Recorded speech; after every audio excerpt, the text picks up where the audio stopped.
Hey, Vanessa. Hey, Adam.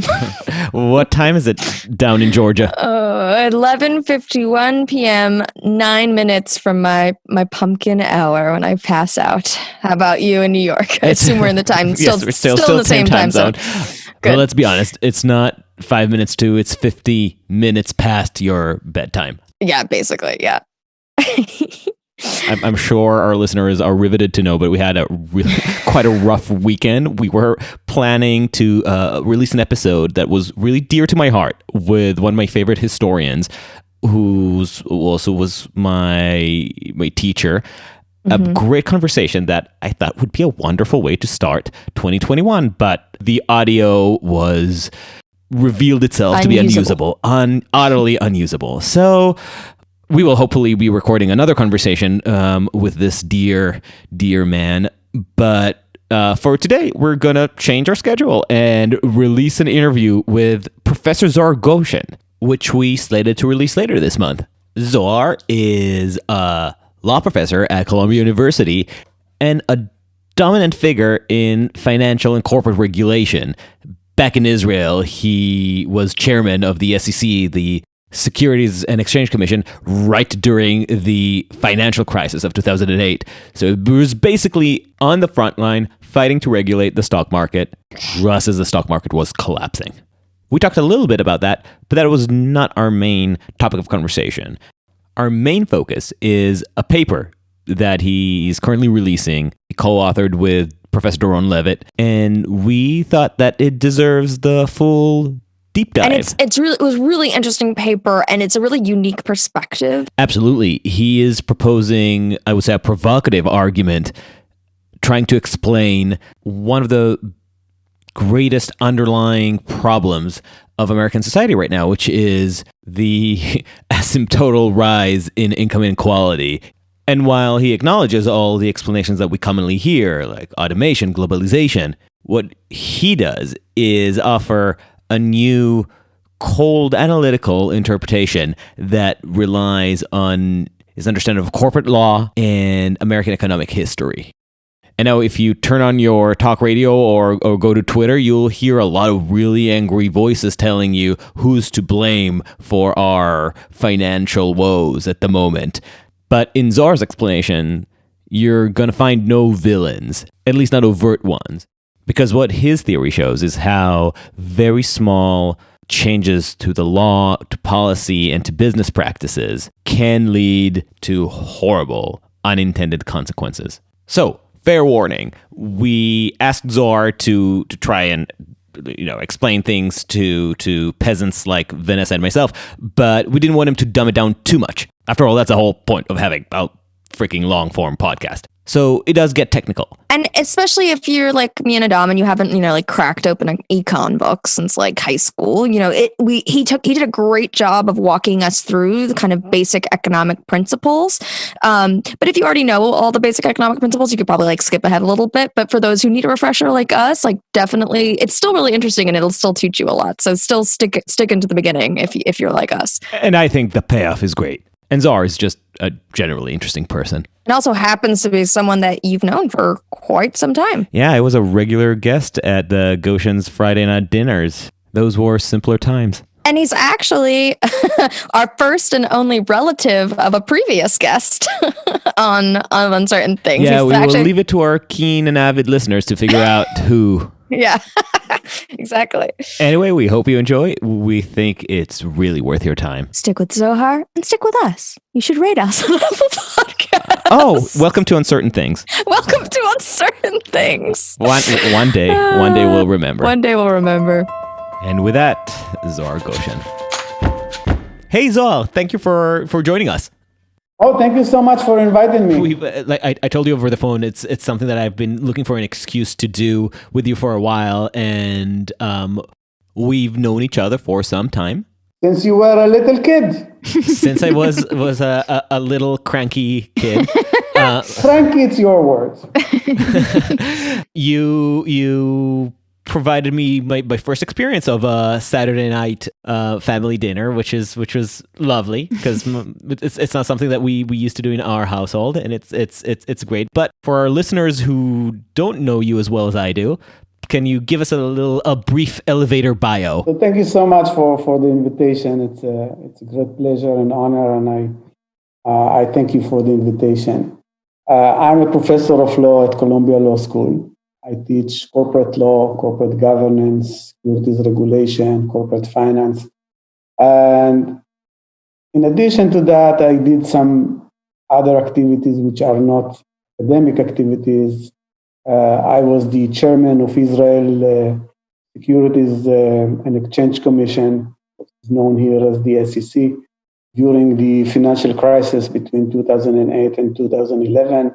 Some other activities, but most of my life is about research and about writing and about teaching, which is the stuff that I love the most. Can you give us a quick exposition of what it is that you see your field as? So most of the economy in the Western world is done through corporations, and corporations will have owners that they get the name shareholders, but basically you can think about them as the owners of the corporation. And they would have management that will run the corporation one way or another. And the relationship between the managers and the owners, that's the focus of corporate law and corporate governance, trying to figure out what's appropriate, what would promote the welfare in society and what's not. So that's the main focus. And that focus is taking place one step within the internal relationship within the corporations between management and owners. And another aspect of it is sometimes, most for all the big corporations, those shares will be traded on the stock market. And the stock market would require some sort of regulation to make sure that the people who are buying shares on the stock market are being protected. So these are you can think about it like two sets of regulation. One is called corporate law that is focused on the internal relationship between shareholders and managers. And the other is called securities regulation, which is more concerned about the trading of shares on the stock market, and making sure that there is disclosure and other protections to people who are buying shares. Just to very, very quickly clarify, when you say shareholders and managers, this is like the manager would be like the CEO of the company, and the shareholder would be like the board or something like that oversees them? Yeah, so at the beginning of this talk, I tried to be as simple as possible, but within corporations, there is one organization that is called the board of directors. It's something between, I would say, between 10 and 20 people who are in charge of selecting the CEO and the top managers, monitoring them, sort of designing the strategy, the business strategy for the long term for the corporation. So from my perspective at this point, the board and the managers, it's the same group. But technically, they are different. There is management, which is doing the day-to-day management of the corporation. When they wake up in the morning, they would go to the offices of the company and run the company. And there is the board, which normally would meet, I would say, once every 2 months. Sometimes would have once every month, but it's not the day-to-day management of the corporation. Their role is to monitor the management and to design the strategic decision, to be involved in the strategic decision of the corporation. In terms of your personal passion, in the most layman term, what are the kind of questions that fascinate you as a researcher, as a thinker in this realm? So the big questions that I'm focused on during the last 10 years is corporate governance. And when I say corporate governance, it's a big word that seems very complex, but let's make it in a very simple way, okay? So let's say that Vanessa is the shareholder and Adam is the manager, and Vanessa can fire Adam at will, If she decides so, that's one option. Then think about the other. She'll be stuck without an editor then. And then think about the other extreme in which Vanessa can never fire you. And now everything in between. She can fire you once a year. She can fire you once every 2 years. She can fire you once every 5 years. She can fire you every 10 years, or she can never fire you. So you have like spectrum of allocation of powers between the manager and the shareholder. That's corporate governance. Corporate governance is about how much power you give to the manager. Obviously, if you cannot fire the manager, he gets a lot of power. And how much you give to the shareholder. When the shareholder can fire you at will, so they have a lot of power. And this power, you can think about it like a given pie, 100% of power, that you can divide between the manager and the shareholder. So that's corporate governance. How much power you give to the manager and how much power you give to the shareholders. In the jargon of corporate governance, when shareholders get a lot of power compared to managers, it is known as strong governance. When managers get a lot of power, it is called weak governance. Okay? Even though it has connotation of good and bad, I don't assign to that. But let's stay on a very simple way. So my research is the consequences of being one way or another on this spectrum. What would that mean for the efficiency of corporation, for the performance of the economy, for social consequences of giving more power to the managers or giving more power to the shareholders? So that's what I've been doing in the last 10 years. So just to be clear on the language here, when we're saying governance, we're specifically referring to the governance of shareholders. Basically, how much power do shareholders have in competition with the CEO or the manager or the person the decision maker in the company? Yes. Okay. Absolutely. Right. So you can think about more power to the shareholder or more power to the management, and that's corporate governance. Corporate governance is about that. It's funny because for us laymen, the word governance could fall either way, but in this case, it specifically refers to the relative power of the shareholders. Mm-hmm. Strong governance means more power to the shareholders. Weak governance means more power to the manager. Exactly. In the context of the business world, when we talk about corporate governance, that's what we mean. And now, in your work, you started seeing an interesting, surprising even correlation between two seemingly unrelated trends. One is a growing preference among American firms for strong governance, which means more power to shareholders. And second is the sharp rise in income inequality. Absolutely. So just to get like as a background for this discussion, let's take a few facts. And the interesting thing that all the trends I'm going to talk about now, they are all starting from about 1980. So we are talking about the last 40 years. Okay.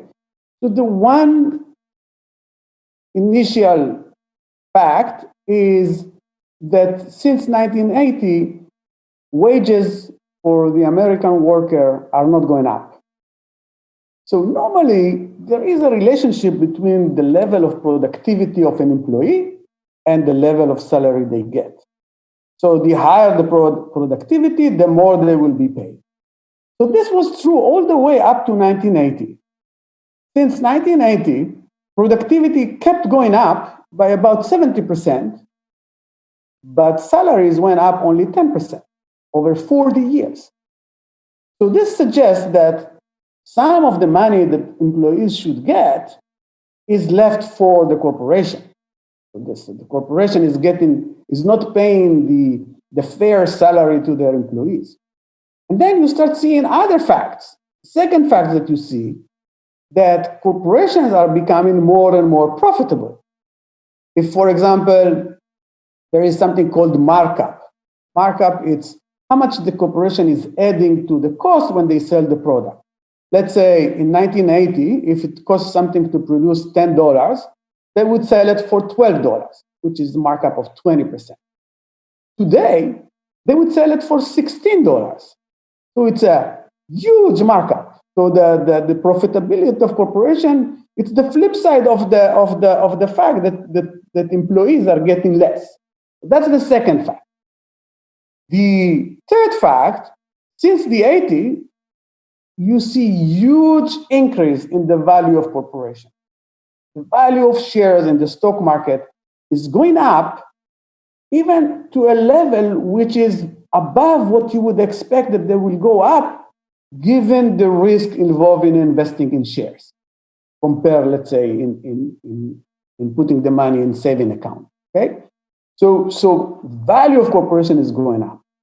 Now, what's surprising, when you see the value of shares goes up, you see labor going down, you see profitability going up, instead of increasing investments, since the 80s, you see a trend in which corporations are reducing the level of investments. Investments meaning what exactly? Meaning opening new factories, doing new projects. Okay, so the level of investments in order to grow the corporation, the level of investment is coming down. So seemingly they're able to make more money and possibly produce more while spending less. Exactly. So they invest less to create new factories and new projects. Okay, and they invest less compared to many economic features. I don't want to bother you with that, but you just have to take my word for that they invest less. And instead of investing, what they're doing with the money, they pay it to shareholders. Huge amount of payouts to shareholders since the 1980s. They call it dividends, they call it share buybacks. These are just different methods to basically, instead of invest the money in the corporation, they would pay it out to their shareholders. Now, at the same time, you see that the amount of employees that are employed in publicly traded corporations is going down. Since 1980 is going down all the way down. Okay, so if about 40% of the employees in the United States were working for publicly traded corporations, today it's 30%. So it's huge, 25% decrease in the number of employees that are working for publicly traded corporations. And when you combine all of these facts, you see huge income inequality that is rising since 1980, reaching really new records every time. In terms, and equality is being measured different ways. I don't want to get into the technical measure, but the main point of the idea of income inequality, that the people at the top are making much more money than the people at the bottom, that the people at the top are getting a much greater slice of the economic activity than the people at the bottom. And now the question is why? Why is that? Okay, so the research we're going to talk about that I've conducted with Doron Levit is trying to answer the question about seeing all these effects in the economy since the 80s. What's the reasons for that? But we are not alone. There are others who develop their own explanations for that. So this is the problem that you're tackling in your paper. And your argument, which we're going to get into in a second, is, spoiler alert, that these trends of corporations moving away from investment and the consequent suppression of salaries are directly correlated with the strengthening of shareholders and corporate governance. Okay, well, we're going to get into that in a second. But before, I want to know what are some of the explanations that other economists and thinkers have proffered to answer why is this happening? What are the currently popular ideas as to why are investments going down and income inequality rising? So there are several of them. The important thing to understand is we are not arguing that these arguments are wrong. That's not our claim. All we are doing is just helping to figure out all the reasons and trying to figure what the reasons that have more effect or more influence. And because if you want to devise eventually some solution, you better understand all the reasons and which one is having greater effect than others to target your solution. So one explanation is the fact that we have seen through the last 40 years a movement of deunionization. When you break up the unions, you basically reduce the bargaining power of employees. And when you reduce the bargaining power of employees, corporation can exploit the employees and not pay them the fair value of their work. That was one explanation.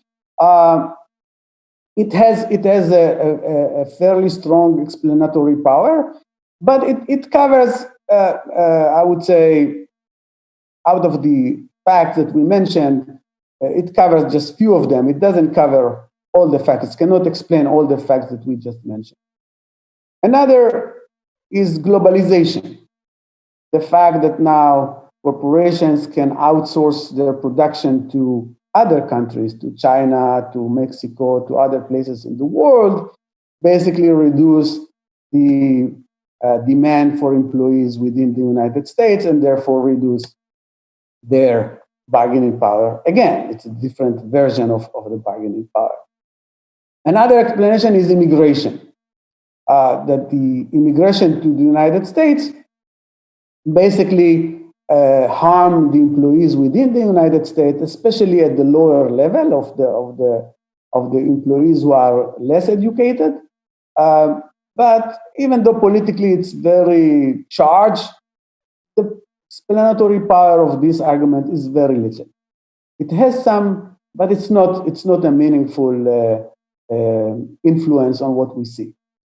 The greatest one, the one that can cover by now about 30% of the facts that we just mentioned, is technology. Technology has a huge effect on what we see. One effect is that technology displaces some of the employees. Another effect that it sort of created a wedge between the employees who are highly educated and can contribute to the development of the technology, and they can also be paid with options and can be paid with some other methods of payments that tie closely their performance to salaries, and the other employees which basically stay down. Okay, so you have two effects. One effect is that you push out some of the employees because technology replaced them. And the other effect is technology is creating these two classes of employees. The high-end employees, which their salaries goes up, and the low-end employees, which their salaries are stagnant. Right, the Uber engineer versus the Uber driver. Exactly. And they also interplay with each other, right? Because automation disproportionately affects people at lower skilled jobs. Yes, absolutely. There are two more, just to complete the picture. One is taxes. Okay, so taxes also have two effects. One effect is that taxes used to be very progressive in the sense that you would tax the rich people more than you would tax the poor people. And over the years, this has changed and become more regressive, meaning that the taxation of the rich is not as high as it used to be compared to what was in the past. That's one effect. But another effect is that when you tax corporations, there is a corporate tax that the corporation itself is paying, not just the employees for their salary.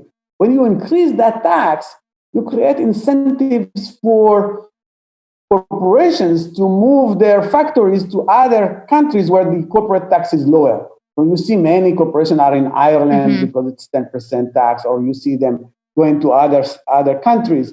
So that also creates an effect on the U.S. employment. So taxes have this double effect. And it's proof to the lack of sophistication of our political conversation here in the United States that people seem incapable of disentangling those two types of taxation and their disparate adverse effects. This is why, for instance, from the left, you'll hear people speaking strongly against regressive taxes, but also demanding higher corporate taxes, while people on the right will demand lower taxes, period, whether individual or corporate. And it's as if we lack the vocabulary to ask for something a little more complicated, like lower corporate tax to encourage business and entrepreneurship, but a more progressive individual tax, which I think is the Swedish model. Which I believe is the right solution. Okay, so the right solution is is neither the left nor the right, because the right solution is to decrease corporate tax but increase individual tax, and to do that in a very progressive way. Okay, so that's something that as you mentioned, I completely agree with that. Being forced because of your political view to hold the view that both should be high or both should be low is not necessary. The last explanation is the flip side of the deunionization, which is basically the argument that corporations received huge market power vis-a-vis the employees, and therefore they can exploit them. And they got this market power because concentration in the US increased, because there was very lax antitrust policy that allowed a lot of mergers to one corporation to buy another corporation. And as this corporation became bigger and bigger, they gained more power relative to the employees, and therefore they could exploit the employees in the salaries that they are paying them. So the monopoly argument. It's when in economics, when you say monopoly, you speak about the price of product. When you want to talk about the employees, you would speak about monopsony. Okay, you can either exert market power on the customers by raising the prices of the product, or you can raise market power against your employees by decreasing their salary. That would be called a monopsony. Okay, so now the stage is set. We discussed the common explanations for these growing trends. And you said that you don't necessarily disagree with any of them, and they each have their relative explanatory power, but also they're all missing something crucial to explain the rise in inequality. So they, as I said, each has its own explanatory power, but I think that there is another feature which is more influential in what we see, and the influence of that aspect is stronger than technology, is stronger than globalization, is stronger than deunionization, and is stronger than monopsony or power of corporations, because they are concentrated, like locally or geography or around product. Of course, it doesn't negate the other explanation. It just comes together with them. So here is a reason which is very, very influential in what it does. So at last we've arrived. What is the argument? So up to, again, remember that when we started, we were talking about trends since 1980. Mm-hmm. So up to 1980, basically, most of the shares in US corporations were owned by retail investors, like individuals, could be a teacher in high school, it could be a nurse in a hospital. They would put their savings in the stock market. So it would be millions of Americans investing in the stock market. When you have such huge number of investors, it's known as dispersed ownership, because you have millions of small investors who own the corporation. Obviously, they don't have the competence to monitor the corporation. They are not strong enough to create some coordination among all the many investors that there are. So effectively, it gives most of the power to the managers. And the managers are free to do what they believe is good for the corporation. And what they believe is good for the corporation could take into account the interest of the shareholders, but also can take into account the interests of the employees, the interests of society, the interest of the environment where they're building the factory, and the public around them. Because there is no pressure on that, and they can do whatever they believe they want to do. Okay? Now, since the 80s, the government has changed something which seems technical, but it's not complex to understand. The government changed the way people are saving for pension. Up to that point, it was known as defined benefits. You would work for a corporation. Let's say your salary was $100,000, and the corporation needs to pay you pension, let's say $70,000 when you go out for pension. So this defined your benefit. The corporation said that's what you get when you go and when you retire. But there was no money put aside. It was just a commitment on the balance sheet of the corporation that they owe you the money. The government changed that and said, instead of defined benefits, we will move to what they call defined contribution, meaning the corporation, let's say, will take aside 10% of your salary and put aside saving for your retirement. So that started to create huge amount of money that someone needs to manage. So if you look at 1980, the amount of money for pension was less than $1 trillion. If you go 10 years later, 1990, it was already $9 trillion. So it was increasing dramatically, and all the way up to now.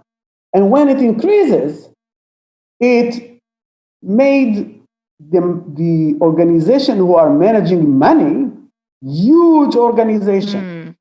And their strategy is basically to take this money and diversify and invest in thousands of corporations. Okay? So if you take the biggest one, which is BlackRock now manage $7 trillion.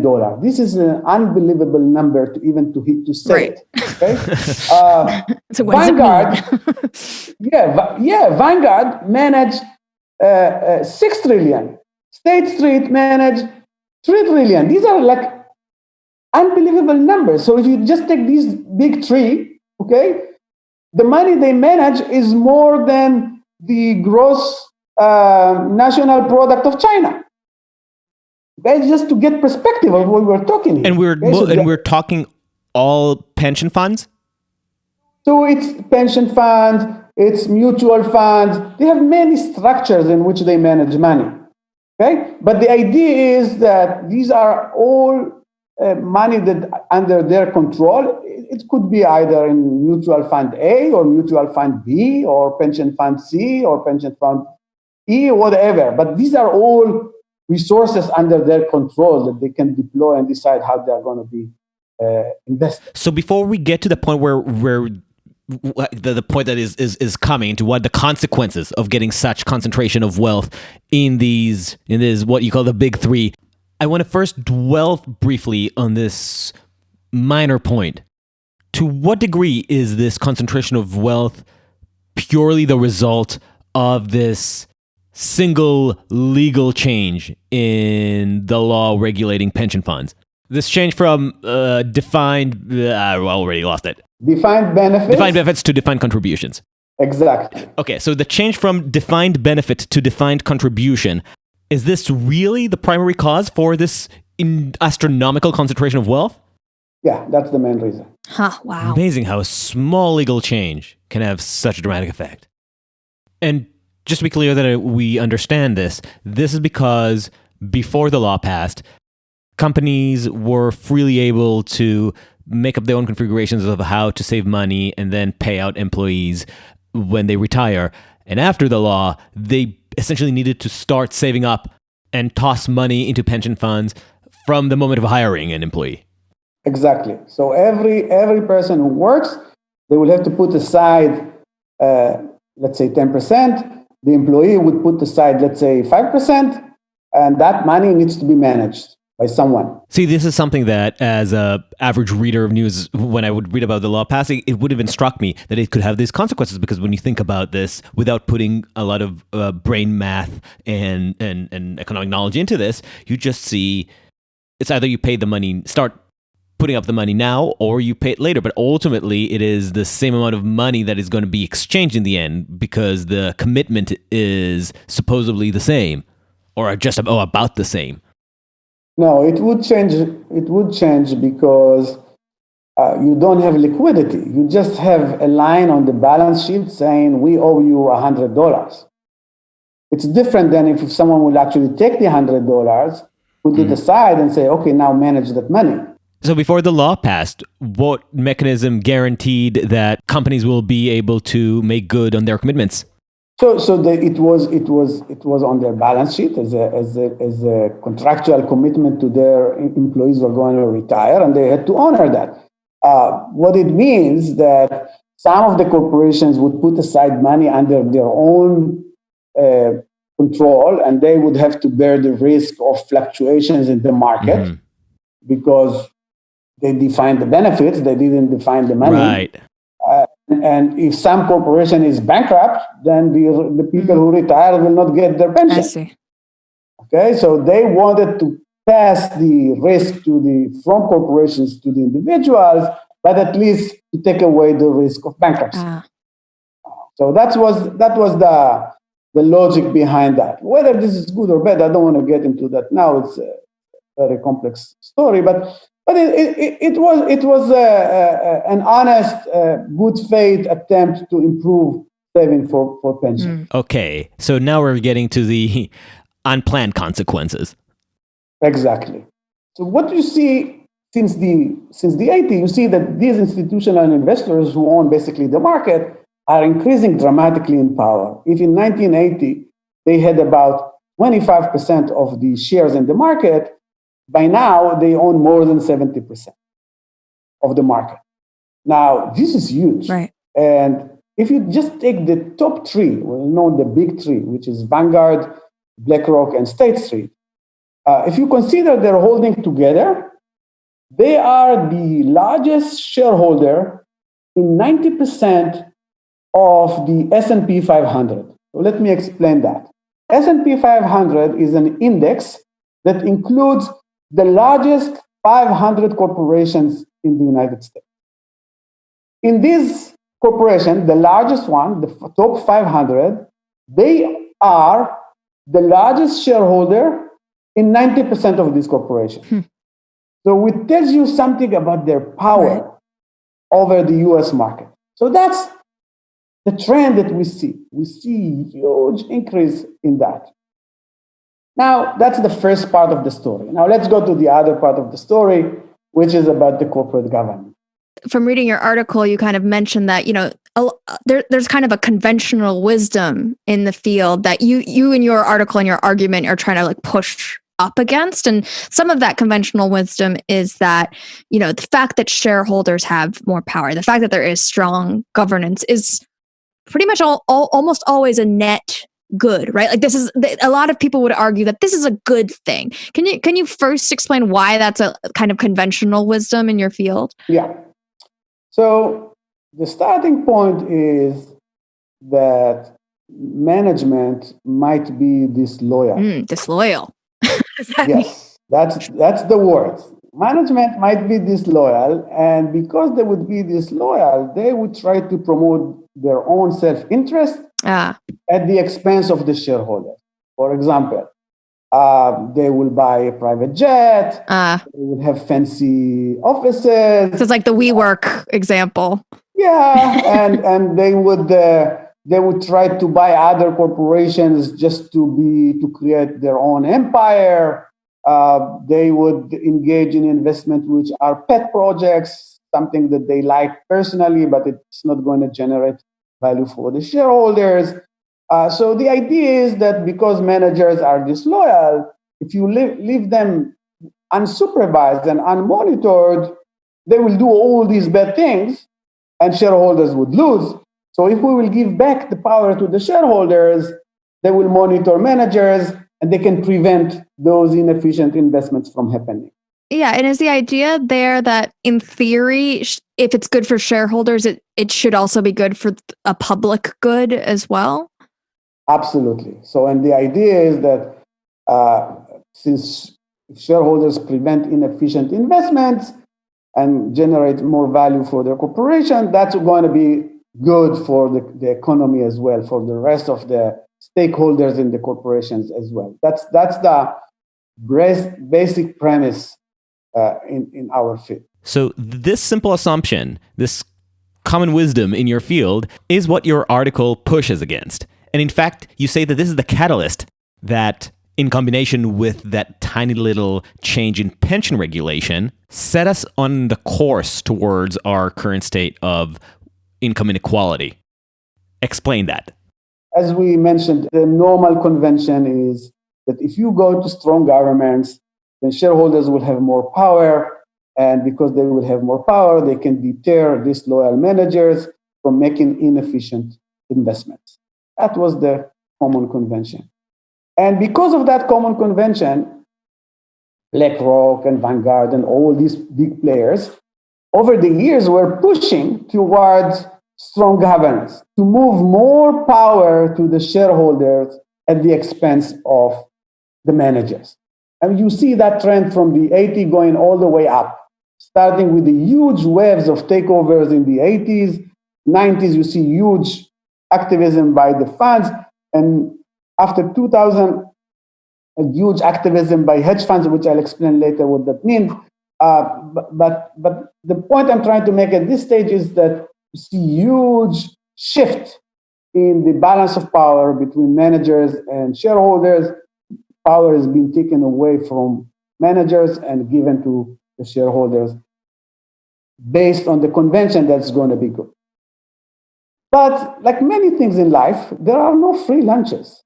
There is no way you can shift the power from managers to shareholders, and that would not have consequences. It will have only good things happening from it. Because think about it. You have management, the risk of management that you will have either incompetent manager or disloyal manager, and that would inflict cost on the corporation. If you shift the power to the shareholders, it's the same thing. Anyone who will exercise control is subject to the risk that they will be incompetent and disloyal in different ways, but it's the same risk. So we are just trading one risk for another risk. In this context, the risk that we are facing when we pass the control to the shareholders, that we are going to deter loyal managers as well. Not just disloyal manager, but the loyal manager is now afraid that they would be engaging in investment, let's say long-term investment or visionary investment, and the shareholders will perceive that to be a pet project or inefficient project, and they will fire them. So the deterrence effect is operating not just on the disloyal managers, it's also deterring the loyal managers. They are also afraid to lose their job. And I'll just give two examples which are very famous. One is Apple firing Steve Jobs. They could not understand his vision at the beginning. They thought the school is right. Thus, they fired Steve Jobs. We know later on they rehired him and corrected for that mistake. But not in every case someone is being rehired. They're just losing their job and that's it. So you might be visionary and still lose your job. Another more recent example is the summer of 2018, Tesla was in huge difficulties.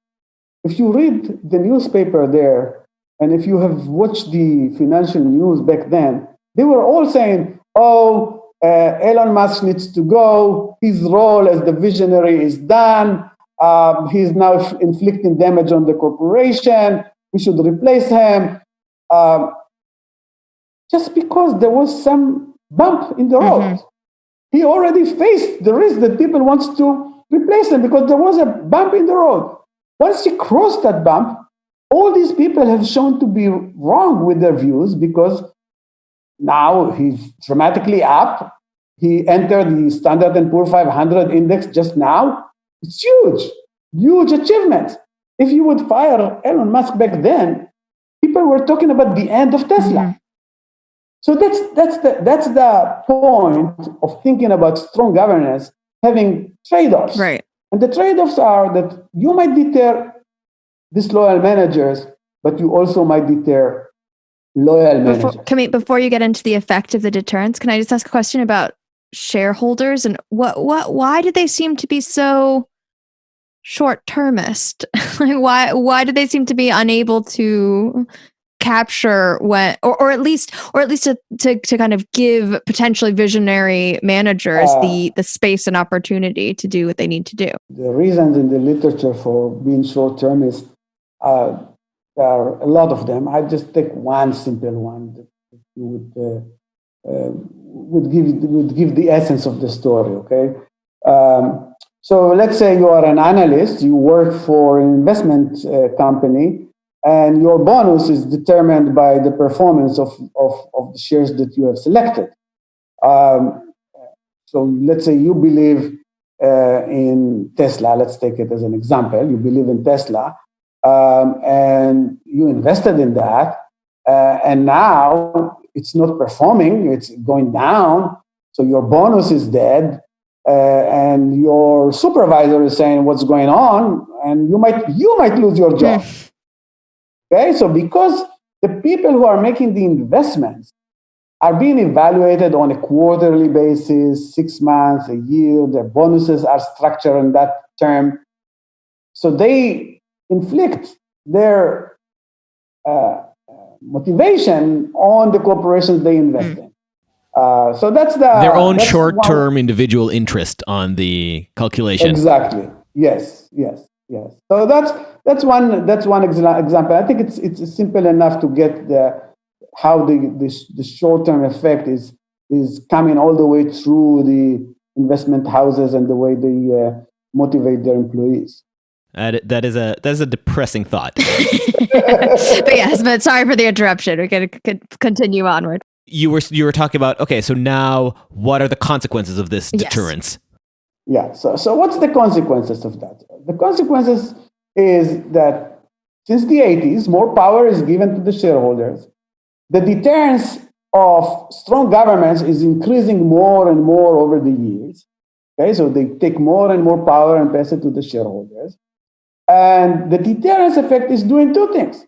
Decreases investments by inefficient managers, that disloyal managers now don't invest the inefficient ones. But disloyal managers also not invest. They stop investing, they decrease the level of investment, and both of them, they have a huge amount of money now, so they start making all these payments to the shareholders. That's what you see. The first effect, reduced investments and more payments to the shareholders. That's the direct effect of the strong governance and movement of the power from management to the shareholder. Now, once this happens, we can see how this creates the other effects that we were talking about. The effects are when you decrease the investments, you decrease demand for labor.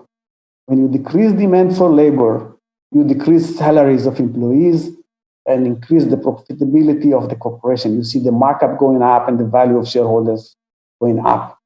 That's the effect.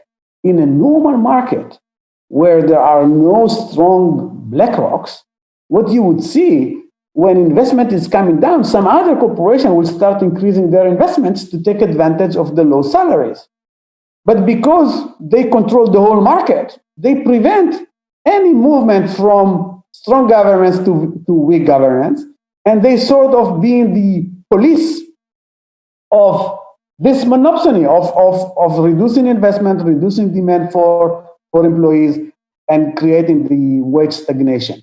I just want to pause there, Zohar, and just recap what you're saying, because I think it's really important and really worth unpacking. So what I'm hearing you say is that, in a normal market, lower investment would mean decrease in demand for labor and thus lower salaries. And normally that would trigger some actions, right? That would trigger other firms, probably those that have weak governance, that are, less risk averse, to swoop in, take advantage of the lower salaries and make more investments. And then over time, what you'd see would be, demand for labor then would increase and wages would increase too, until you get this new equilibrium, right?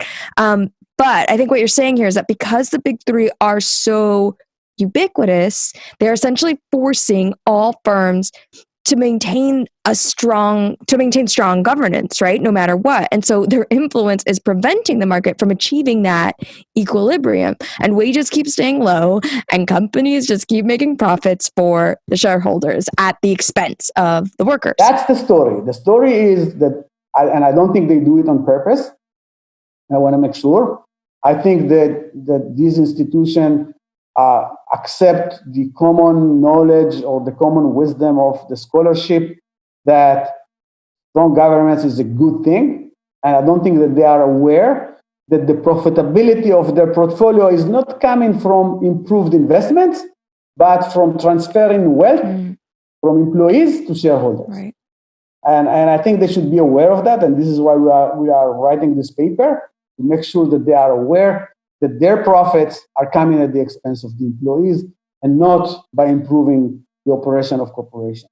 So to think about it another way, we've moved from where in the 80s we were living through, or not me, but people who were living and investing in the market at that time were living out the image of what the stock market is that most of us have, which is a lot of people putting their money aside, saving up, and that money getting, because most people, as you said, are not necessarily active investors, so all that money gets just jumbled around between a variety of different companies, and then those companies who don't necessarily know who those investors are, don't have to pay much attention to it, just know that, they have, I assume, some fiduciary obligation to not cheat them, but ultimately they have a lot of freedom in making their own decisions as companies. Now, even though a lot of us still imagine that this is the world we live in, the actual picture has shifted to actually having the power focus in the investment firms, who are, in effect, the real managers of most of the companies that we invest in. So these big three, or this small number of investment firms, get to set the incentives for the companies. And so we get to the situation where most publicly traded companies, a market full of companies, suddenly becomes risk averse, less keen on taking chances on a wild entrepreneur, less keen on investing money into their own company or in their employees, because everyone needs to align their business model to the narrow interests of this tiny number of investment firms. I feel dirty just recounting all of this. So what is the actual damage here? Can you quantify how much investment are we losing as a result of this? When we say that there is less investment, the question is compared to what? Okay, so normally you would compare the investment level to the GDP in the economy, like the general domestic product in the economy. How much of what we produce, how much we take and we invest for next year. Sometimes you would take measures like compared to how much money the corporation is profited and how much free cash flow they have, how much of that they would invest for next year, for the years to come. Okay, so when we say less investment, is compared to what we should expect to see. Okay, so if you look up to 80 and you would try to expect what would be the level from year to year, you would see a certain amount of money out of profitability going to investment, or a certain amount of the money compared to the GDP going to investment. Since the 80, you see money going to investment, you see new products, but you see that money is shrinking over time compared to the money the corporations can afford to invest or compared to the GDP in the economy. Either way, you see it's coming down. But it's not zero. It's not that they don't do anything. They still produce, they still invest, but they don't invest as you would expect them to do, given their profitability, given the value of their shares, given their ability to raise money on the stock market, given the strength of the economy in given time. This is the story. The story is lower than expected investment. So I don't want to portray a picture in which they don't invest at all. That's not the story. The story is that they invest, but they don't invest as you would expect them to do, like the normal rate they would engage in investments up to 1980. And the reality is that small changes in investment patterns can lead to really economic-wide significant changes and consequences, because you invest several percentage less, and suddenly you have real wages stagnating for over a decade. Exactly. Just to give you proportion, between 2000 and 2020, the deficit in investments is about 10%. Okay, so that we will be on the same page. We are not talking about no investment. We just say the deficit of 10% and the size of the economy will have severe consequences for employees and inequality. We started by describing how that deficit of investment looks in terms of the stagnating wages, but what are some of the other consequences that you're noticing in terms of the effects of income inequality? Obviously, if you think about it, people who are making their income from investments because they are rich, so they can invest in the stock market. The fact that the stock market is going up is going to affect them more. So if you think about saving for pension, so your 401k, the saving for pension that people have in the United States, so if you have a salary of $70,000, your saving in pension fund is going to be much smaller than someone who is putting aside based on a salary of $300,000. So the effect of the fact that the market is going up is going to be much more beneficial to people who have more money, that can enjoy the increase in the stock market, than the people who mostly rely on income from work. So the work is depressed, stock market is going up, so people who rely on income from work will be worse off compared to people who rely not just on work, but also on income from capital gains and dividends and other value that corporations are giving them as shareholders. That's very strong effects. This effect was at the center of the book of Piketty, right? Who was discussing the difference between people who are making money from salaries and people who are making money from capital gains and investing in the stock market. And that's an effect that you, in our study, you see that it's coming directly from the fact that shareholders are pushing to strong governance and forcing managers to focus on shareholders only and forcing them to do that in a way that decreases investments. And some of the consequences of what you're describing are playing out in the way that we ethically see ourselves as a society. Like you mentioned, this is what Piketty writes about in, I think it's Capital in the 21st Century, and this is what scholars like Michael Sandel write about. It's the virtualization of our economy, where it becomes less tethered to work and production and more to the financial market and the bouncing around of wealth. And people are seeing this. People are noticing that they're putting in all the work and are not seeing any real significant increase in their prosperity, while people who already have the wealth to throw into the financial market are absolutely thriving. They're having a bonanza. They are seeing this wealth explode. And going beyond the immediate invidious effects that this has and the potential for social unrest, this is just fundamental change in how we understand what we are as a society. I mean, not to bring morality into this, God forbid, but this, psychologically, sociologically, this is profound. I completely agree with you, Adam. I think a lot of the political instability that we've seen through the last decade are a consequence of this inequality reaching levels that people feel that they are living in a society which is not fair, which is dividing the surplus from economic activity in a way that is not reflecting the relative contribution of people to the creation of that wealth. So that's why we focus on this, because we are concerned about that, and we think that it's not sustainable. If you just keep pushing one direction, then the system is not sustainable, because people will not accept that, and for good reason they will not accept that, because why would you accept a reality in which employees are increasing their productivity over the years, like the last 40 years, and 70%, but their salary is going up just by 10%? Why would you accept that?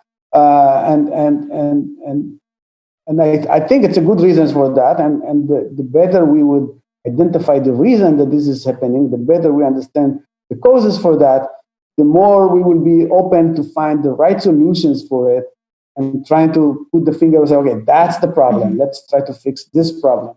Okay, so because it's sometimes it is group interest politics that push government to adopt like something that is harmful on purpose, and sometimes it is good intention of politicians who are trying to do good for the economy, but it ends up doing something bad. Right. either way, we have to figure out what is that is causing that. Okay, so if you figure out what is causing that, then you can direct the political pressure on the political energy to a specific goal. Say, okay, this is what I want you to do. I want you to change the tax law. I want you to change the laws concerning unions. I want you to change the law concerning whatever you think it's the reason that mergers of big corporations. Whatever you think it's the cause for that, you can channel the energy to that place, and then politicians will have to act, will have to move in order to do what's right. Considering that we're talking in the midst of a very populist moment, your explanation has the significant benefit of not at all being moralizing. You're not arguing that these dramatic changes have happened due to unfettered greed and malicious intent, but rather the result of generally well-intentioned policies that have had horrifying unintended consequences. So to go back to something that we discussed before the talk, Vanessa and I, you see, now there is a big debate about trying to change the corporation, meaning instead of making the corporation centered around maximizing value for shareholders, let's make the corporation center around maximizing value for all stakeholders. So that's a solution that people make. What do you mean by all stakeholders? Like the employees, the customers? Customers, suppliers, creditors, everyone. And the goal is, of course, to solve the problems we just discussed. Okay, so to make the corporation more concerned about the environment, to make the corporations more concerned about social issues. That's the goal, and of course try to minimize the inequality. So, in my view, when I think about that, I think that there is an agreement about where we want to be in terms of the results. What type of society we want to see, what type of corporations we want to see. I think there is an agreement about that. Okay, so everyone would say, okay, it's great to be young, healthy, and rich. I don't think that there is a disagreement there. But I think that disagreement enters the story when you go to the methods that people suggest, how to get there. How are we going to get there? What's the method to get there? And I think that the method that is focused on moving from shareholders focus to stakeholder focus has good intention, but it will not work. It will not work because by definition there are conflicts between the different groups. And basically you leave the power to the managers to decide how to allocate the resources among the different groups. Okay, so you might think that the managers will do it right, and I'm sure some of the managers will do it right, and that's going to be great. But some of the managers will do something else because now there is no way to enforce anything upon them. They can always say, "Oh, we did that because this helps creditor. We did this because it helps the employees. We did that because it helps the suppliers." While when they say it, practically they would just pick whatever is good for them. And you will never be able to say, oh, what you did is just for yourself. So no, it's not for me, it's for them, it's for them. They will always find one stakeholder group that they can ascribe the action to them. So I think it's good intentions, but I don't think it will work. So in our story, we try to get out of it. And we basically say, let's assume that we stay with the shareholders' focus. The same way you think about the economy, normally every model of economy speaks about competitive markets. What does it mean, competitive market? It means, in our case, no corporation has a market power either over products or over resources. No shareholder has a market power over the ownership of corporations. No employee has a market power over corporations. So it's all units in the economy, when they operate with no market power, each of them is a price taker, the economy will reach and equilibrium. Can you give an idiot's explanation of what you mean by having market power? So think about a monopoly over product. That's a company that has a market power. Okay, so normally we think monopolies are bad because they have market power.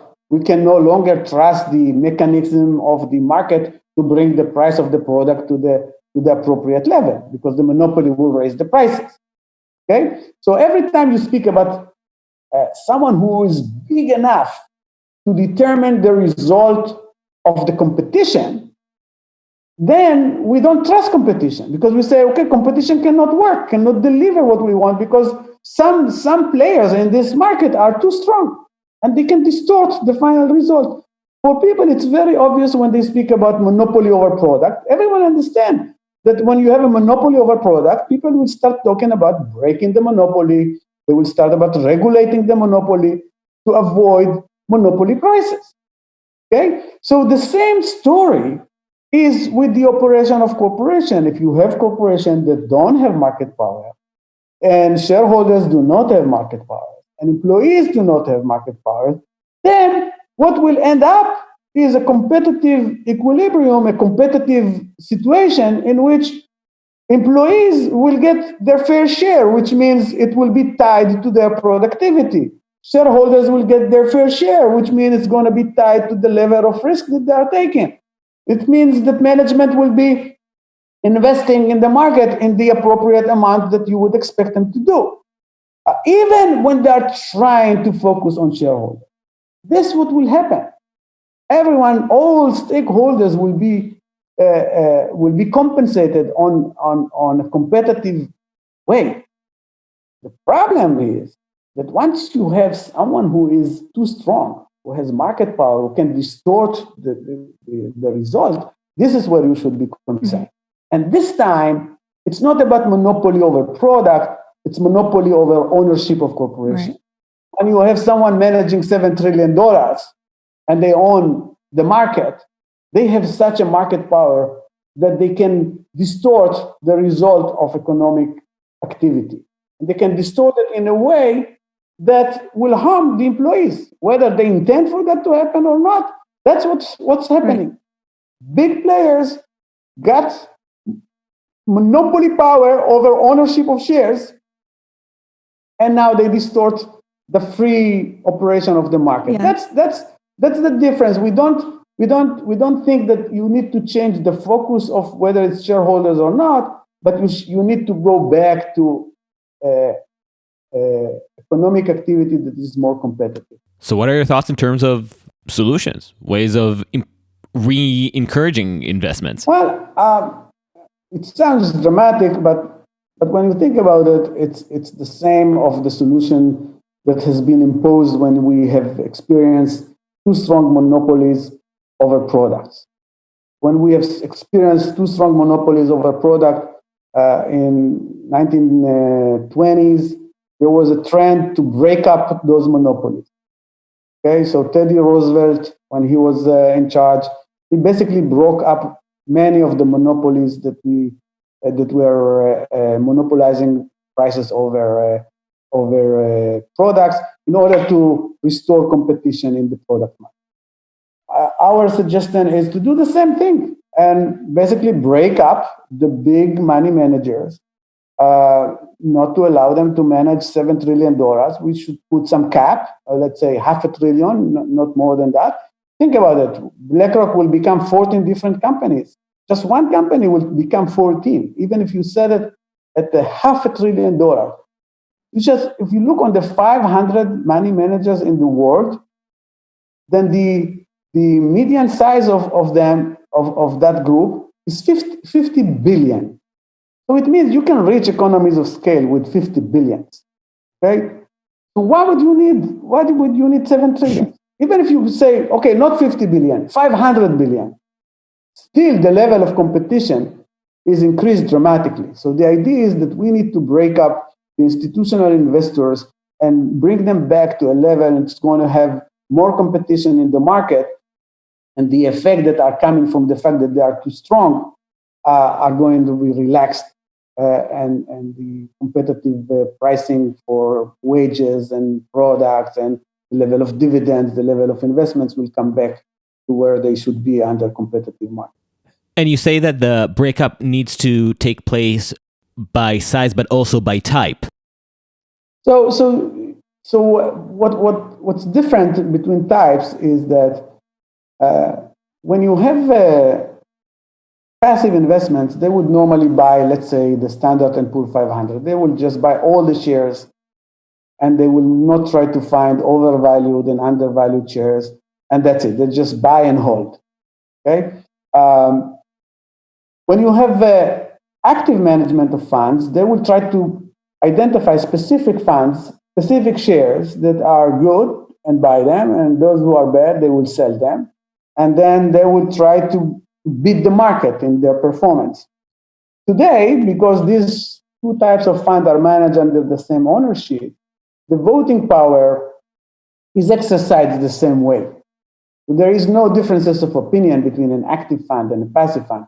Someone from the top say, you should support, for example, certain firing the managers or whatever. Okay, so they will all vote the same way.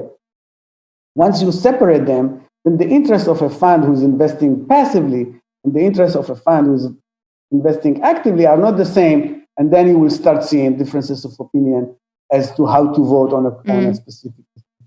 Interesting. And it's the same effect that you get when you get over centralized production of companies that try to coordinate, not because of what the market wants in terms of products, but what benefits the other branches of the single company. Yes, exactly. Interesting. So you just make the investors more responsive to market pressures. Exactly. Yes. That's really interesting. What do you see as the political likelihood of somebody actually taking this up? Right. I mean, but there has been some political momentum around this idea of breaking up.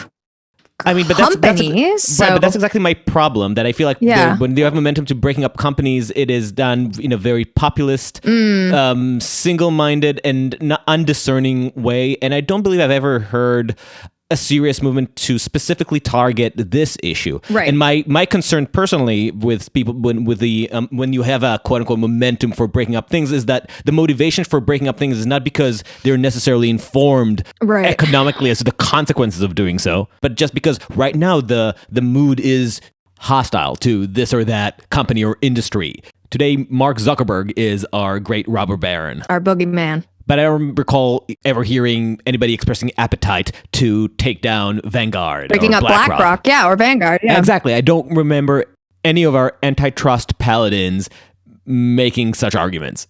So let me start by saying, personally, I believe the likelihood is close to zero. Okay. Okay. And the reason for that is that we have researched the amount of political donations that the institutional investors are making, both to Republicans and Democrats. Huge amount of money that they make through political donations. Well, they have a lot out of that $7 trillion. Just give a little 0.001%. It's pretty still significant. So they invest a lot in that. And most of the beneficiaries of those donations are either congresspersons or senators who are in the finance committees or who are there who can actually affect what's going on. Great. That's one thing. And the other thing that they do is they hire the top lobbyists in Washington to work for them. Right. Okay, that's the second thing. The third thing they do what is known as revolving door. So they allow high-level people who are working in the government, in the treasury, or in some other professional capacity within the government to come and work for them once they retire for very high salaries. So they basically covered the whole spectrum of influence to achieve high level of capture of the government. So I personally think the likelihood of this happening is very, very small. But nonetheless, we make that proposal because we believe that if that proposal is there out in the air, it might change the way they understand what they are doing. It might change the way they think about how they actually generate profits for their employees. Because after all, these employees are also their clients. Because it's the same employee who puts money aside for pension funds for the future, and you as BlackRock are depressing their salaries today in order to give them more money at the end, but it's not at the same relationship. Okay? It's like it doesn't have to be this way. And so we believe that the change might come from, I would say, a voluntary move to avoid the risk of someone, I don't know, like Elizabeth Warren or someone that would try to capture this proposal and put it against them. So that's how I think about it. I don't think about it as something which is we put it out and someone will actually do it. Wow. So our hope lies on basically investment firms doing the right thing. Exactly. Speaking to their better angels. So this is depressing. I would second that. I'm going to go back to more cheerful topics, the financial crisis. As we mentioned, you are the SEC chairman in Israel, and I promised myself that I'll ask you about this.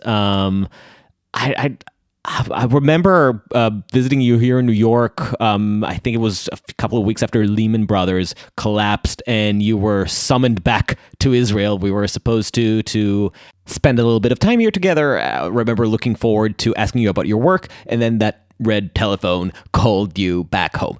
So I'd love to hear some war stories now that we have a chance to talk about it. And also, a decade later, how do you evaluate the response as someone who was literally in the front line of warding off the financial crisis? So the crisis in 2008 was a crisis. It was a banking crisis.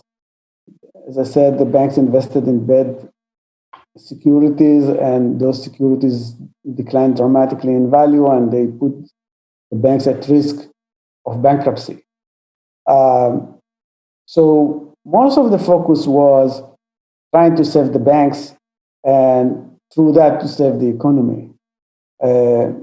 So what was very important back then is that there was a lot of fear, and the fear was reflected in the price of bonds of corporations. So when I say bond, think about it as a piece of paper that represents a loan that someone gave to a corporation. The corporation can take a loan from the bank, or they can take a loan from the public, and that loan would be spread among many owners of those bonds. And the price of the bonds basically reflects the probability that the company will pay you back the loan. So back then, the amazing thing to see was that the implied rate of bankruptcies that was coming out of the pricing of those bonds, meaning the probability of bankruptcy is reflected in the price. So if you see the price, you can know what's the probability of bankruptcy that the market is applying. The probability was such that the market assumed that 50% of the corporations will go bankrupt. Can you imagine this is like the end of the world. And what we needed to do as regulators back then is to take away that fear. And because that fear also stopped anyone from providing funds for corporations, even great corporations. They could not raise money. They could not get funding for their activities. It's all shut down. So the regulators invested a lot of effort to restore liquidity to the market and take away the fear that investors had with regard to the probability of bankruptcies. And you could see that as those action took effect, you see that the bond market started reacting, and the level of fear became reasonable. over. So it was all about managing the signals that were being sent. Yes, it was about, for example, opening up ways for corporations to get money with the help of the government, giving guarantees to the investors who make the loan to the corporation, because the government knew that the risk is not realistic. It's just too much, and give them the confidence to keep lending money to the corporation. It was to bail out the banks and allow them to keep lending to their customers. And once the government took away that uncertainty and that fear, then the market started coming back to operation, which is completely different than now, because now it's a real effect on the economy. So just to make sure that if I understand correctly, at that time it was because of mathematical wizardry and financial shenanigans, the market blew up and the signals went all awry, and the indications that were coming in from this virtual reality of the financial market indicated as if the entire global economy, or at least American economy, was essentially on the verge of collapse. And the challenge was, how do you send new signals to counteract that and say, like, things are fine. This was just some banking bullshitry. Ignore it. Induced hysteria or something. Exactly. Relax, and things will regain their momentum, and the economy will stabilize. Whereas today, the economy is literally being shut down. Exactly. Yeah. And the risk is real. It's not just a matter of right. virtual signal management. We actually have the possibility of an unthinkable number of firms collapsing. Exactly. The sense of uncertainty cannot be allayed. Cool. Yes. So we're at a worse place, is what you're saying. Well, why? Because it sounds to me that things are as bad as they seem, not just seeming bad. Yeah, but I am an inveterate optimist, helplessly optimistic person, and my experience have told me that nothing is as bad as you think, and nothing is as good as you think. Eventually, things come back to normal, and we'll be back to some, like even if it take another year in the long term of things, like it's okay. So we have suffered the hard 2 years, but then things will be okay. Like it's okay, and I'm not thinking about the end of the world. I didn't think about the end of the world in 2008, and I don't think about the end of the world now. I think okay, it's tough. Challenging, we'll get over it. I am a fan of eschatology, so I always think about the end of the world. I'm wondering about just one more question about 2008, and then I have one last one, unless Vanessa has another kicker. But I'm just wondering, in 2008, intellectually or historically, what was the biggest mistake that you diagnosed in terms of how regulators have responded, how your friends or your colleagues in the regulatory sector handled the financial crisis? I think that regulators did not anticipate the level of creativity that people will engage in creating those complex securities that became then known as toxic securities. And therefore, they allowed, it's called leverage. Leverage means if you have $10, how much we will allow you to invest based on the $10. Are we going to invest $20? Then it means that the leverage is 2. Or are we going to get you to have $100? Then it means the leverage is 10. And during the crisis, it was 30. So with very little money, regulators allowed corporations that were not strictly regulated and were not completely transparent to engage in leverage at a high risk, like 30 times their funds. And when it like blew up, it was too late. And the handling of the recovery, things like the Dodd-Frank Act, do you think that took us in the right direction? Because as somebody who has no genuinely informed opinion about these topics, except for reading what other people think, I remember reading the Paul Krugmanites saying that Dodd-Frank didn't go far enough, I think. And on the other hand, the Niall Fergusons saying that not only did it fail to fix the actual problems in the banking sector, it actually created regulatory barriers that are going to hurt the financial system in the future. And I just can't parse out who to trust and what to think. So I'm outsourcing it to you. Like everything in life, both of them are right. So some chapters of that legislation were very helpful and actually helped in resolving some of the consequences of the crisis, and some of them were more motivated by some concessions that needed to be done politically in order to get that through, and some of them had a bad effect on the economy. But like every piece of legislation, especially this huge piece of legislation, will have some good effects and will have some bad effects. Vanessa, last question. No, I was just gonna see if because Zohar said that he was an optimist, and so I was curious if he feels like, because it didn't seem so optimistic, the scenario that of these common owners getting broken up, and so I'm just wondering if you think that they care about income inequality, not necessarily from a moral perspective, but just from if we want to be in existence in the next 50, 100 years, we are probably going to have to take a look at this income inequality piece.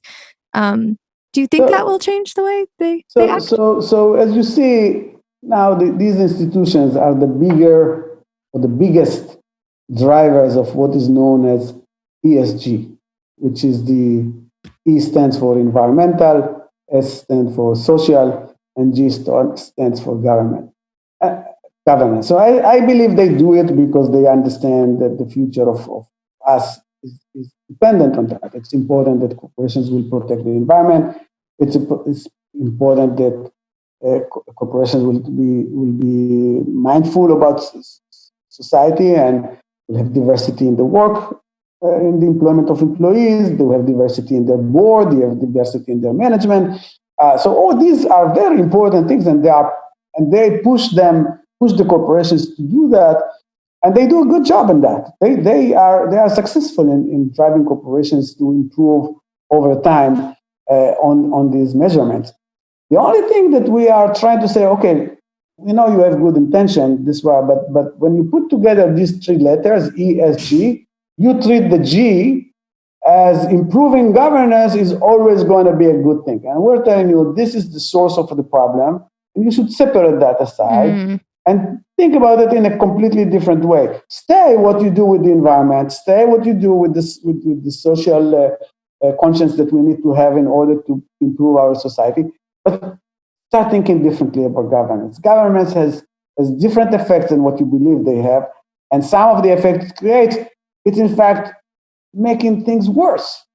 So you should not put the ESG should not be treated as something that is all promoting good in society and in the economy. But the ES I accept, but the G, we are trying to explain to them, we know you have good intention, but that part doesn't work. You know what? Before letting you go, I'm going to throw something at you. See if you have anything to say about this. You might not at all. But your very research talks about how we get unintended consequences from really well-intentioned regulations or law changes. And part of the problem is that we are not agile enough as an economy, and certainly not as a government in the political sense, to respond to the consequences, to observe those changes as they occur and judge what their consequences are, and then even once observed, to course correct. Do you have any thoughts on how to make this dynamic more agile? How to make the relationship between public opinion, government, and economic thinking more responsive? Or is you publishing this article basically it? It's like you have to put those ideas out there and then hope that people in power will just have some sense. So my colleague at Columbia Law School, Professor Alex Raskolnikov, just published a beautiful paper exactly about that, about showing the good intentions of regulation and the bad consequences, and how long does it take to see that, and how hard it is to react to that. So maybe you should invite him for your podcast, because he did a wonderful job in basically explaining, one, that some of the effects take several years to see. Two, over the years of the 40 years that we are talking about, empirical studies started with very low quality to actually give us good data. And just over the years, even the science of empirical studies had to improve to a point in which we can rely on the data that we are getting. So it's both the effects being long-term and the economists improving their methods of scientific methods to actually tell us the fact. And that took a long time. Now, the other aspect, the third effect, which is the countering it and trying to fix it, that's a huge story. But you understand what I'm trying to say. Which is sometimes good intentions end up with bad results. Yeah. Well, Zohar Goshen, Professor Goshen, thank you so much. I hope we can have you again on this podcast. I feel that there's so much more we can get into. I'm very happy. It was a great pleasure. I would love to do it. I just hope that I wasn't too complex and I managed to make it accessible to a non-economist. I mean, you made it accessible to me and Vanessa, and we were both rubes. So perfect. Okay. Thank you so much. Thank you so much. Bye-bye. Thank you for listening to Uncertain Things. Please follow us on uncertain.substack.com. And if you want to help the kind of independent work that Vanessa and I are trying to do, please give us a 5-star rating on Apple Podcasts. It will be a huge help. Seriously. Anyway, until next time, stay sane. God, my voice is done. I need to go to sleep.